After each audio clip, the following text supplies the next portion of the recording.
We have more tonight on a heartbreaking case out of Florida. A 67-year-old nurse at a Palm Beach hospital mercilessly attacked by a patient who was there on a psych hold. Leelamma Lal was beaten so badly that nearly every bone in her face was broken.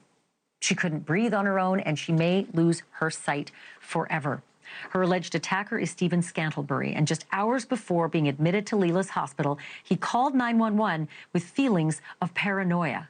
Here's the call. 911, what's your emergency? It's a house or an apartment? a house. What's the emergency? That's 4.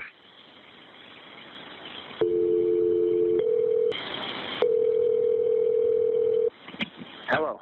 Yes, sir, you called 911. What's wrong? The call is partially redacted over privacy laws, but Scantlebury's wife would later confirm that he was paranoid. And police did show up. They met him and his family at a Dunkin' Donuts, but Scantlebury was said to be belligerent and refused their help. After the meeting with police, though, he walked to Palms West Hospital complaining of chest pain. His family says they told the staff about his erratic behavior, and the staff saw for themselves after Scantlebury reportedly jumped off a CAT scan machine and ran down the hall. I spoke with the nurse's daughter, who is a doctor. Just a week after the attack, we had this conversation, and here's how the family's attorney described hospital security. HCA made a conscious decision to hire untrained, unarmed, and an inadequate number of security personnel to handle their entire hospital, Palms West Hospital. And they put them on the first floor only. I believe there was only one security officer for the entire hospital. And Layla and the perpetrator were up on the 3rd floor with no security whatsoever anywhere in sight. This was not a Baker Act facility. The employees were not trained on how to deal with violent, aggressive perpetrators like this gentleman was. He was exhibiting aggressive behavior from the moment he walked into Palms West Hospital. They had every opportunity to get him out of there to a Baker Act facility that could have handled him properly, and they didn't do so in a timely fashion. Tonight, I am happy to report that nurse Leelamma Lal is no longer intubated, but she still has a long road to recovery.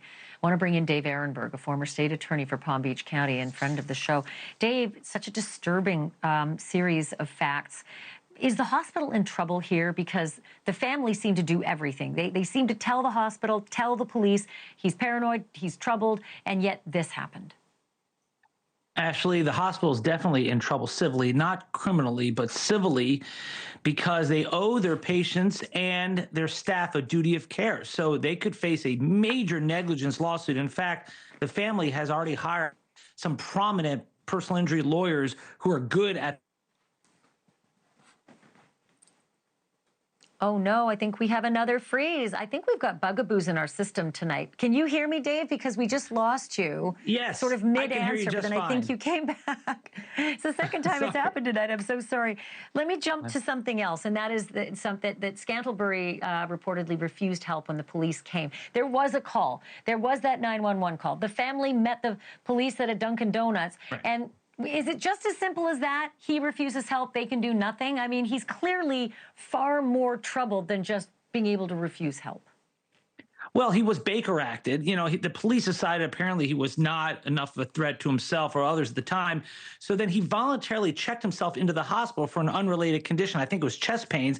And then at the hospital Baker acted him because they saw that he was acting crazy. And so they were on notice. And yet they allowed him to be in a room with this nurse without any security anywhere nearby. So yes, they're in a lot of trouble civilly, not criminally. This guy's in a lot of trouble criminally. And although he may say that he is mentally ill and thus should avoid consequences, the stuff he said afterwards, the racial epithets about her Indian heritage, will come back to haunt him in this case. It may even enhance his charge to first-degree murder.